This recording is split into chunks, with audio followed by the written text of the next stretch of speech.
मुंबईच्या साठे महाविद्यालयाच्या मुख्य प्रवेशद्वाराबाहेर महाराष्ट्र नवनिर्माण विद्यार्थी सेना आणि अखिल भारतीय विद्यार्थी परिषदेकडून सदस्य नोंदणी अभियान राबवण्यात आलं।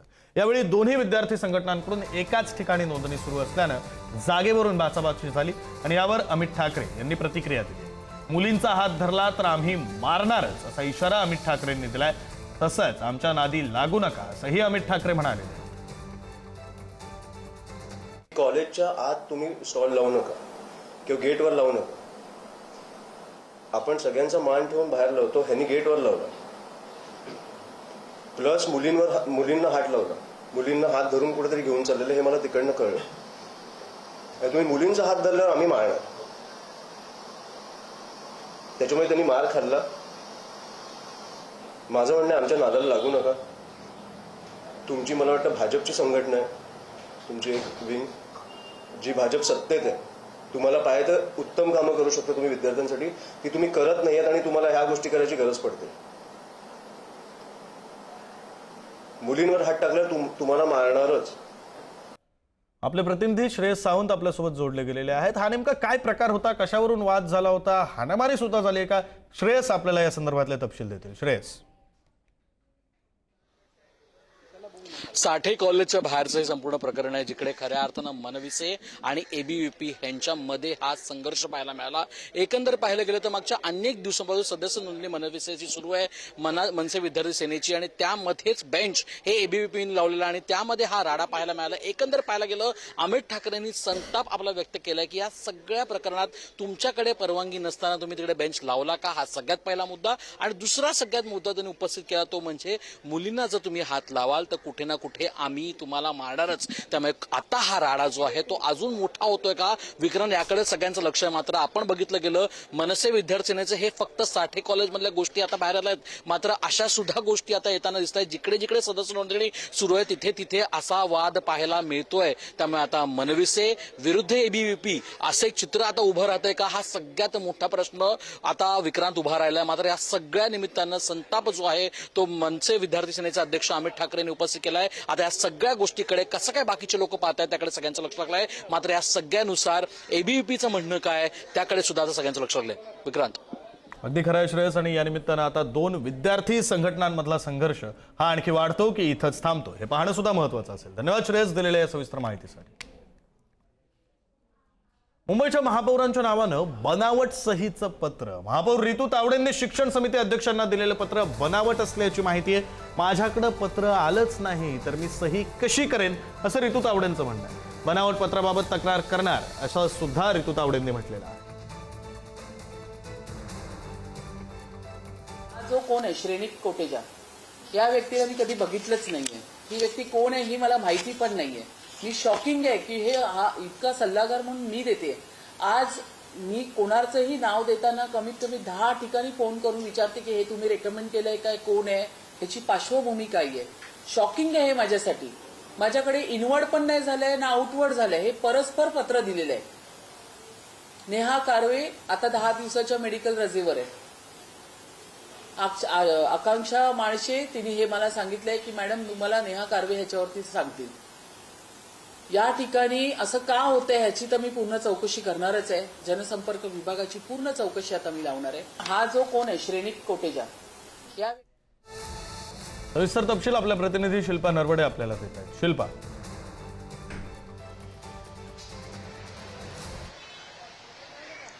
विक्रांत, आपण जर पाहिलं तर गेल्या काही दिवसांपासून मुंबईच्या महापौर रितू तावडे ह्या गेल्या अनेक दिवसांपासून वादाच्या भोवऱ्यात सापडत आहेत। त्यात विशेष म्हणजे रितू तावडेंना आपल्या मुंबई शहरामध्ये जी काही टेंडर निघतायत किंवा जी काही कामं होत आहेत, काही पत्र काही समित्यांना पाठवली जात आहेत त्याचीच माहिती नसल्याची देखील बाब समोर आलेली आहे। मागच्या वेळेस जर आपण पाहिलं तर मुंबईतला राणीबाग जो आहे त्यात महापौर रितू तावडे यांचं निवासस्थान आहे, त्याच्या बाहेरची जी कामं होती त्या संदर्भात जो टेंडर काढला त्याची कल्पना देखील रितू तावडेंना नव्हती। आणि आता जर आपण पाहिलं तर बनावट सहीचं रितू तावडे यांच्या नावाचं एक पत्र आहे ते शिक्षण समितीला पाठविण्यात आलेलं आहे, त्या संदर्भात देखील रितू तावडे यांना कल्पना नव्हती। मात्र आता स्वतः रितू तावडे यांनी पत्रकार परिषद घेत हे जे पत्र पाठवलेलं आहे ते बनावट सहीचं असल्याचं त्यांनी खुलासा केलेला आहे। मात्र हे पत्र कुणी पाठवलं, ही बनावट सही कुणी केली असा देखील प्रश्न निर्माण झालेला आहे। मात्र आपण जर पाहिलं तर महापौरांनी थेट शिक्षण समितीला हे पत्र पाठवलंय आणि यामध्ये श्रेणिक कोटेजा यांची तांत्रिक सल्लागार म्हणून नेमणूक करावी अशी मागणी देखील या पत्रात करण्यात आलेली आहे आणि त्यावरून आता हा वाद समोर आलेला आहे। विशेष म्हणजे रितू तावडे यांना अडचणीत आणण्याचा नेमका कुणी प्रयत्न करतंय का असा देखील प्रश्न उपस्थित झालाय, कारण गेल्या अनेक दिवसांपासून जर आपण पाहिलं तर महापौर रितू तावडे यांच्या नावाने अनेक टेंडर निघतायत, कामं निघतायत किंवा अशी पत्र देखील पाठवली जात आहेत, मात्र रितू तावडे यांना याची कुठलीही कल्पना नसते। आणि त्यानंतर आता जर आपण पाहिलं तर स्वतः रितू तावडे यांनी पत्रकार परिषद घेत हा खुलासा केलेला आहे। त्या विशेष म्हणजे त्यांनी कारवाईची मागणी देखील केलेली आहे आणि याची चौकशी देखील करणार आहेत। त्यामुळे आता यामागे नेमकं कोण आहे त्याची सखोल चौकशी केली जाईल का आणि कायदेशीररित्या कारवाई केली जाणार का हे पाहणं महत्वाचं असेल। विक्रांत, धन्यवाद शिल्पा दिलेल्या या सविस्तर माहितीसाठी। मुंबईतील रिक्षा आणि टॅक्सी चालकांसाठी मराठी भाषेची सक्ती करण्यात आली। आरटीओ पथकाकडून दादर परिसरामध्ये तपासणी तर मराठी न येणाऱ्या चालकांना नोटीस बजावण्याचं काम सुरू आहे। मराठी शिकण्यासाठी चालकांना 1 महिन्याची नोटीस बजावली जाते। मराठी न आल्यास परवाना निलंबित केला जाणार आहे। आपले प्रतिनिधी धनंजय दळवी आपल्यासोबत जोडले गेलेले आहेत। धनंजय, कशा प्रकारे कारवाई केली जाते, या कारवाईला प्रतिसाद नेमका या रिक्षा चालकांकडून, टॅक्सी चालकांकडून कशा प्रकारे मिळतोय आणि त्यानंतर सर्वसामान्य मराठी माणूस आता काय भावना व्यक्त करतोय? विक्रांत, नक्कीच मी सध्या दादरच्या स्वामीनारायण परिसरात आहे। इथे हे आरटीओचं भरारी पथक थोड्या वेळापूर्वीच पोहोचलेलं आपल्याला पाहायला मिळतं आणि त्यांच्या माध्यमातून या ठिकाणी कारवाई होताना आपल्याला खरं तर पाहायला मिळतं। आपण पाहू शकतो इथे अधिकारी जे आहेत ते नोटीस बजावताना आपल्याला इथे पाहायला मिळतात आणि त्यामुळेच आपण पाहू शकतो कशा पद्धतीने इथे सध्या टॅक्सी चालकांना ही नोटीस बजावलेली आपल्याला पाहायला मिळालं। आपल्याबरोबर अधिकारी आहेत, आपण थेट त्यांच्याशी बातचीत करणार आहोत। सर, काय सांगाल, नेमकं कशा पद्धतीने सध्या कारवाई सुरू असल्याचं पाहायला मिळते, नेमकी कशी नोटीस बजावली जाते, काय सांगाल या सगळ्या संदर्भात? प्रोसेसिंग फॉलो केली जाते, कशा पद्धतीने कारवाई केली जाते? मराठी भाषेचं वाहन जे इलेक्ट्रॉनिक मीटर असलेले मोटर कॅब्स आहेत, त्याच्यात ऑटो रिक्षा आल्या आणि काळ्या पिवळ्या टॅक्सी आल्या, तर त्यांना मराठीचं वर्किंग नॉलेज म्हणजे जुजबी ज्ञान प्राप्त करणे हे नियमानुसार महाराष्ट्र मोटर वाहन नियम 24(3) नुसार कंपल्सरी झालेलं आहे। तर आपण ह्या लोकांना सुरुवातीला ट्रेनिंग 15 ऑगस्टपर्यंतची मुदत दिली होती, त्याच्यात बऱ्याच लोकांनी ट्रेनिंग घेतलेलं आहे आणि ते आता रस्त्यावर येऊन आता आम्ही ती तपासणी करत आहोत की वाहन चालकांना मराठी येतं किंवा नाही। तर त्यामध्ये ज्या मराठी वाहन चालकांना मराठीचं जुजबी ज्ञान नाही आहे तर त्यांना आम्ही एक प्रकारची नोटीस देत आहोत। ते 1 महिन्याचा त्याचा कालावधी देत आहोत। त्या 1 महिन्याच्या कालावधीत त्या लोकांनी मराठीचं जुजबी ज्ञान प्राप्त करायचं आणि परत पुनर्परीक्षा द्यायची आहे। तर त्याच्यासाठी एक सिलेबस आमच्याकडे सेट आहे, त्या सिलेबसनुसार आम्ही त्यांना प्रश्न विचारतो। मुद्दा असा आहे की आता तुम्ही त्यांना नोटीस दिल्यानंतर त्याची यादी किंवा त्याचं निरीक्षण कशा पद्धतीने केलं जाणार 1 महिन्यानंतर? आमच्याकडे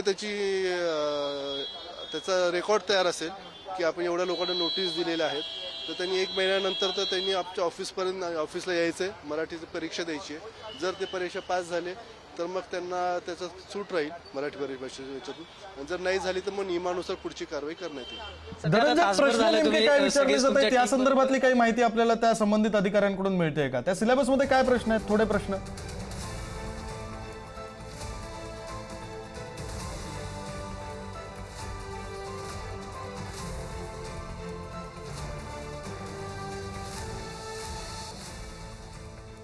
याबद्दल एक संवाद आहे, तर आपण प्रवास आणि संवादामध्ये काय त्यांना अपेक्षित आहे, प्रवाशाला वाहन चालकाकडून मराठीत बोलणं काय अपेक्षित आहे, तर त्याची ती एक प्रश्नाची 15-16 प्रश्नांचा एक सेट आहे।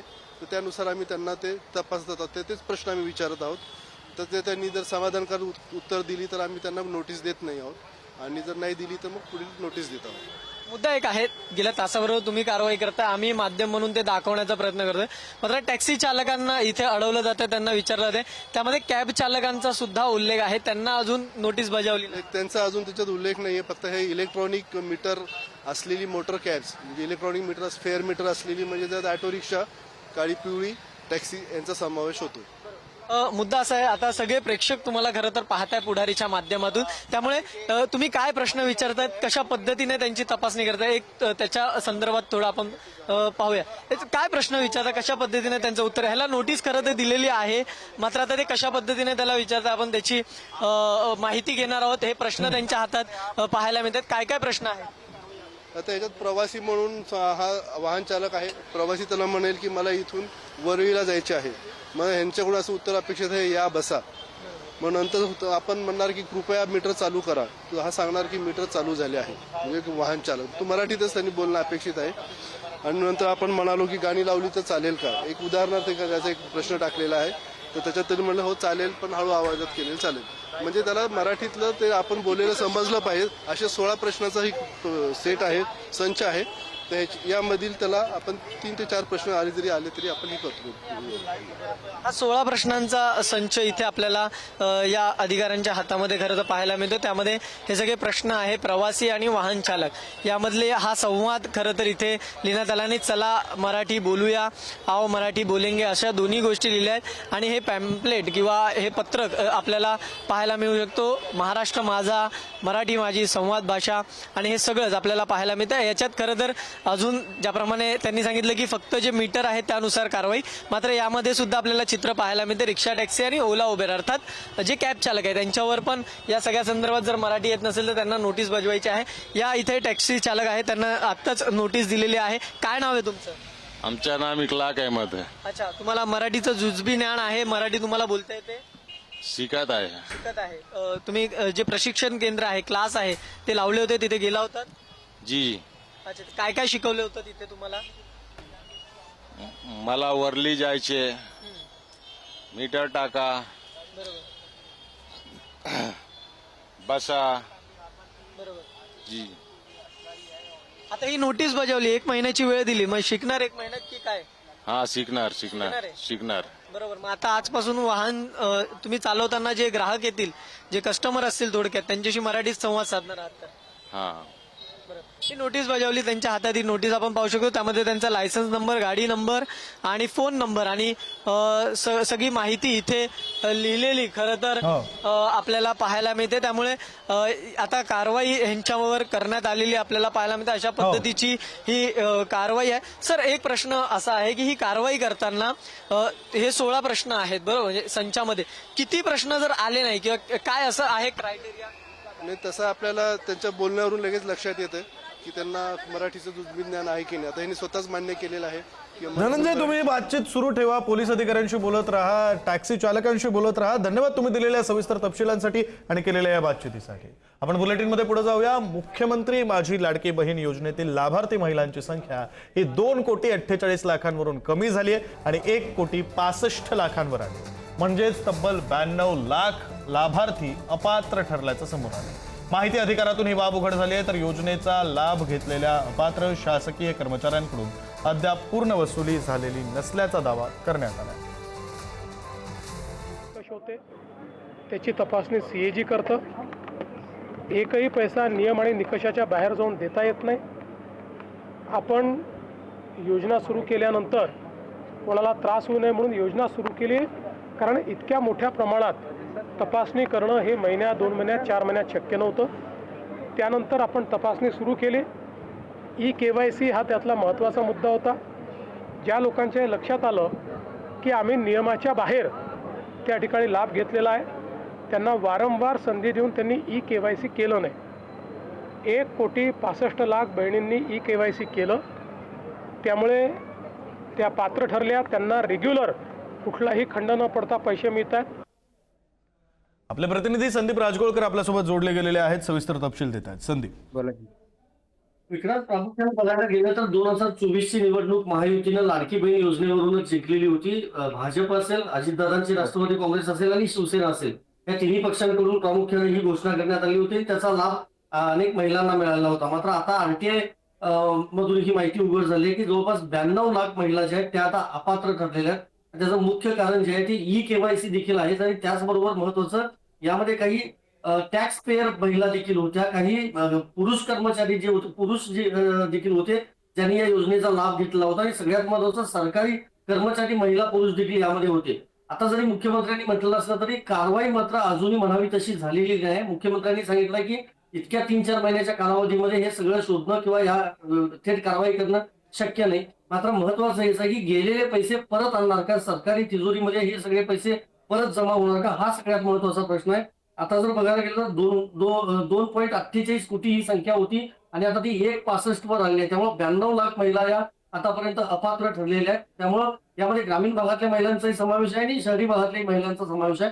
मात्र महत्वाचं हेच आहे की टॅक्स पेयर ज्या महिला आहेत किंवा जे सरकारी अधिकारी पुरुष आहेत त्यांच्यावर नेमकी काय कारवाई होणार आणि ही सगळी रक्कम सरकारी तिजोरीत परत का हे बघणं महत्वाचं आहे. माहितीच्या अधिकारांमधून ही सगळी माहिती उघड झाली आहे. त्यामुळे विरोधक आता टीका करतायत, राजकारण देखील केलं जात आहे आणि मुख्यमंत्र्यांनी टीका केली आहे की जे विरोध करत होते तेच आज टीका करतायत.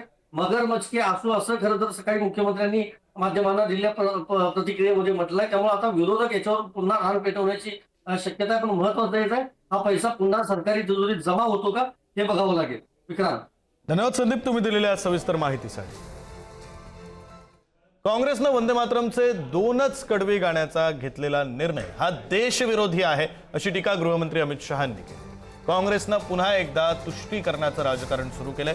त्यांच्या या निर्णयानं आधीच देशानं मोठं नुकसान सोसलं. पुन्हा एकदा काँग्रेस त्या दिशेनंच जात आहे असंही अमित शहा यांनी म्हटलेलं आहे. पुन्हा एकदा काँग्रेस त्या दिशेनंच देशाला घेऊन जात आहे, तर हे धोकादायक आहे असं शहांनी म्हटलं. काँग्रेसचा हा निर्णय केवळ आणि केवळ मुस्लिमांच्या लांगुल चालण्याचा धोरणाचं लक्षण आहे असं शहांनी म्हटलं. वंदे मातरमचे 2 तुकडे करण्याची चूक झाली, आम्ही त्याचे गंभीर परिणाम भोगले आहेत असंही शहा म्हणाले. श्री राहुल गांधी की नेतृत्व में कांग्रेस पार्टी फिर एक बार इस देश में तुष्टीकरण की राजनीति को पुरजोश तरीके से आगे बढ़ा रही है. मैं देश की जनता को अपील करना चाहता हूं कि एक बार इस देश ने गलती करी थी वंदे मातरम के 2 टुकड़े होने देने की, और एक गलती के गंभीर परिणाम हमने भुगते हैं. अब देश की जनता एकजुट हो और कांग्रेस पार्टी के इस फैसले के खिलाफ आवाज बुलंद करे. आजादी के 80 साल के बाद 1937 में जो फैसला कांग्रेस ने किया था, जिसको नरेंद्र मोदी जी ने सुधारा है, उसके सामने का कोई विरोध इस देश की जनता नहीं सहन करेगी.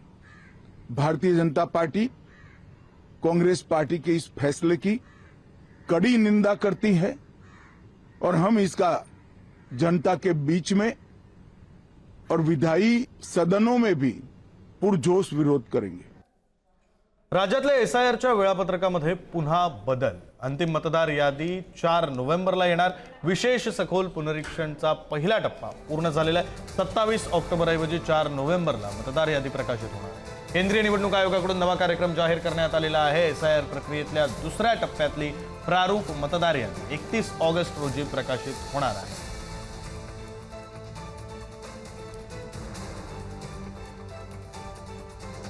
आणि या नव्या वेळापत्रकात झालेल्या बदलासंदर्भातले तपशील आपले प्रतिनिधी पंकज दळवी देत आहेत. पंकज. विक्रांत, या पूर्ण वेळापत्रकामध्ये बदल करण्यात आलेला आहे. हा बदल का केला जातोय याची मूळ कारणं आपल्याला बघणं अत्यंत गरजेचं आहे. कारण देशाची पूर्णपणे एकतर लोकसंख्या, अधिकृत मतदार, किती अधिकृत मतदार आहेत, ह्या सगळ्याची जी आहे ती तपासणी केली जाते आणि त्याच्यानंतर प्रारूप मतदार यादी तयार होऊन हरकती आणि त्याच्यावरती काही आक्षेप असल्यास ते मागवले जातील. विक्रांत, या सगळ्या प्रक्रियेमध्ये हरकती आणि आक्षेप हा अत्यंत महत्त्वाचा मुद्दा आहे. कारण जेव्हा एसआयआर नोंदणी केली जात होती तेव्हा अनेक अडचणी लोकांना सामोरं जे आहे ते जावं लागत होतं. अनेक ठिकाणी दुबार नावं होती. म्हणजे मुंबईत एक नाव होतं, मुंबईच्या बाहेर दुसरं नाव होतं. विशेषतः मुंबईच्या बाहेरून मुंबईत लग्न करून आलेल्या स्त्रियांच्या बाबतीत अनेक ठिकाणी ही अडचण जी आहे ती निर्माण झाली होती. त्याच्यावरती मॅरेज सर्टिफिकेट सारखी अनेक सोल्युशन्स जी आहेत ती तिकडे होती. मात्र अशा अनेक अडचणी आहेत. अनेकांचं नाव दुबार आहे, अनेकांचं नाव मतदार यादीमध्ये 2002 पूर्वी नव्हतं. अशा अनेक गोष्टी आहेत. त्यामुळे आक्षेप जो आहे तो नोंदवला जातोय. योग्य पद्धतीनं ही प्रक्रिया केली नाही. जे बीएलओ असायचे त्यांनी गांभीर्यानं घेतलं नाही. अनेक ठिकाणी फॉर्म्स जे आहेत ते गेटवरती सोडून गेले किंवा लोकांपर्यंत पोहोचले नाहीत. असे गंभीर जे आरोप आहेत ते केले गेलेत.